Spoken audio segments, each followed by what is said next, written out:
Hello friends, आप लोग कैसे हैं? उम्मीद करते हैं आप लोग ठीक होंगे, आप लोग हेल्दी होंगे। फ्रेंड्स, आज हम बात करेंगे कॉटन की। इससे पहले की वीडियोस में हमने बात किया था फैब्रिक के बारे में। जब हमने बात किया था तो उसमें हमने कॉटन के बारे में बात किया था। फैब्रिक मतलब क्लॉथ के बारे में कि क्लॉथ कैसे कैसे बनते हैं, तो उसमें या किन किन मटेरियल से बनते हैं, तो उसमें कॉटन की बात आई थी। तो उसको हम एक बार देख लेते हैं फिर से यहाँ पर कि जो फैब्रिक होते हैं, जो क्लॉथ होते हैं, वो यार्न से बनते हैं, मतलब धागे से बनते हैं। और यार्न किससे बनता है? फाइबर से बनता है, रेशे से बनता है। और ये फाइबर्स दो तरह के होते हैं, दो कैटेगरीज हैं इनकी, एक तो नेचुरल है और एक सिंथेटिक है। अगर नेचुरल की हम बात करें तो नेचुरल जो होते हैं वो दो सोर्सेज से मिलते हैं। जो नेचुरल फाइबर्स हैं वो दो सोर्सेज से मिलते हैं, एक प्लांट और दूसरा एनिमल। अब अगर हम इसमें प्लांट की बात करें तो इसमें आता था कॉटन। तो कॉटन, इसी के बारे में हम इस वीडियो में देखेंगे, कॉटन के बारे में। तो इसको हम इरेज कर देते हैं और फिर हम स्टार्ट करते हैं कॉटन। तो चलिए हम स्टार्ट करते हैं कॉटन। यहां पर सबसे पहले हम राइट कर लेते हैं कॉटन। कॉटन कॉटन ये क्लॉथिंग में बहुत पॉपुलर है, कपड़ों में बहुत पॉपुलर है। कॉटन सॉफ्ट होता है। और कॉटन जो होता है, ये हम जानते हैं कि कॉटन का जो फ्रूट होता है, कॉटन का जो फ्रूट होता है उसको कॉटन बॉल कहा जाता है। उसको कॉटन बॉल कहा जाता है। कॉटन का जो फ्रूट होता है वो जब मेच्योर होता है तो वो बस्ट हो जाता है, वो फट जाता है। और जब बस्ट हो जाता है तो उसके अंदर का कॉटन क्या होता है, वो बाहर की तरफ दिखने लगता है। उसको कॉटन बॉल कहा जाता है। और ये कॉटन जो होता है उसके अंदर जो सीड होती है उसके चारों तरफ ये कॉटन लगा होता है। जो सीड है, जैसे ये सीड है तो इसके चारों तरफ पूरा कॉटन लगा रहेगा, चारों तरफ कॉटन लगा रहेगा, बीच में सीड रहता है। जब ये बस्ट होता है, जब फ्रूट बस्ट हो जाता है, फट जाता है, तो फिर ये बाहर से कॉटन व्हाइट कलर का दिखने लगता है। तो इसको जो फ्रूट होता है इसको कॉटन बॉल कहा जाता है। और ये जो सीड होता है इसके चारों तरफ कॉटन व्हाइट कलर का आपको दिखेगा उसमें, ये फ्रूट में।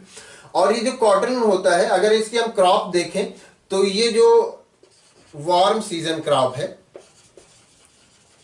वार्म सीजन क्रॉप होती है ये। वार्म सीजन मतलब ये कि गर्मी के सीजन वाली क्रॉप है कॉटन। और ये इसको मॉडरेट रेनफॉल चाहिए, मॉडरेट रेनफॉल मतलब ना इसको बहुत ज्यादा बारिश चाहिए और ना ही ऐसा है कि बिल्कुल एकदम सूखा ही चाहिए। तो ये वार्म सीजन क्रॉप है कॉटन की। अगर हम बात करते हैं, कॉटन वार्म सीजन क्रॉप है और मॉडरेट रेनफॉल की इसको नीड होती है। और इसके लिए अगर हम सॉइल देखें तो जो ब्लैक सॉइल है, ब्लैक सॉइल, तो जो ब्लैक सॉइल है ये इसके लिए सुटेबल होती है। और ये ब्लैक सॉइल हमारे यहाँ इंडिया में जो वेस्टर्न रीजन है इंडिया का, वेस्टर्न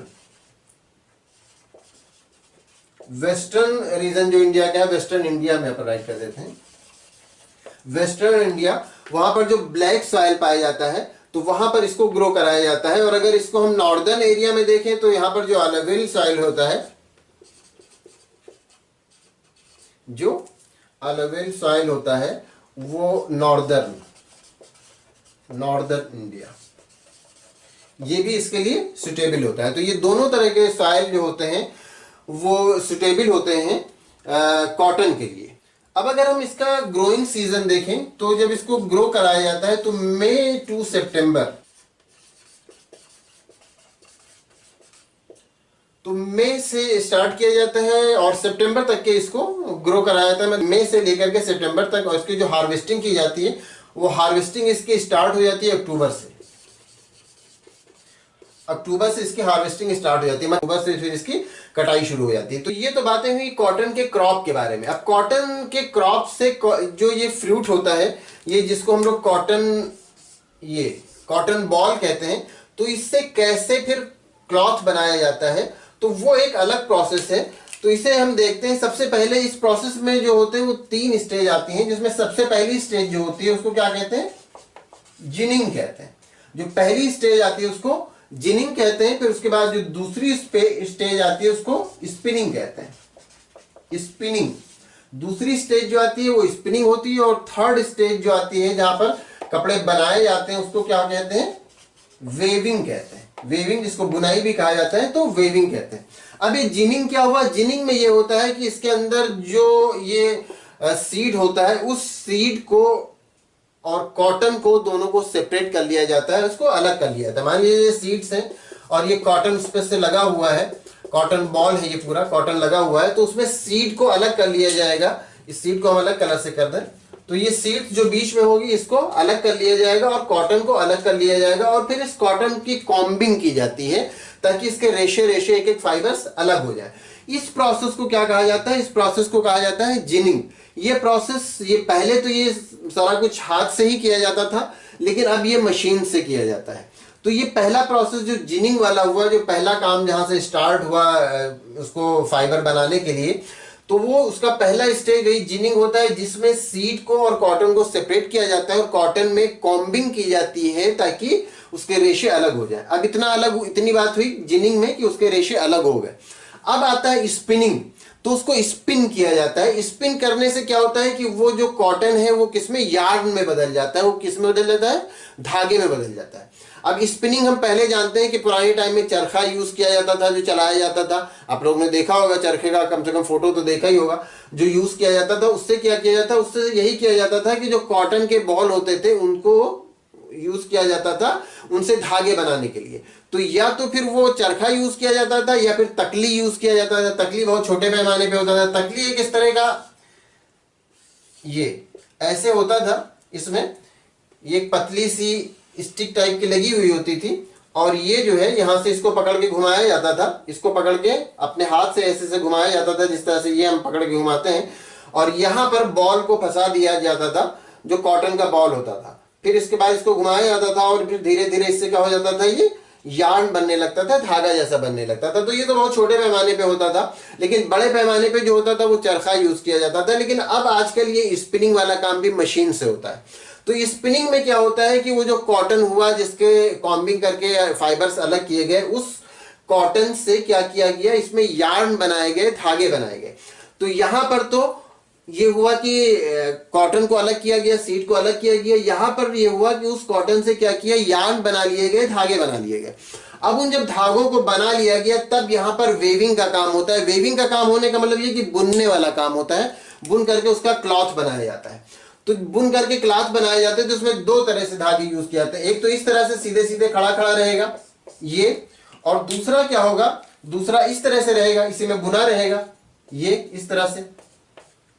तो फिर इससे क्या हो जाता है, फिर इससे क्लॉथ बनाया जाता है। इसको वेविंग कहते हैं। वेविंग के लिए जहां पर वेविंग की जाती है उसको लूम कहा जाता है। Loom, LOOM, loom.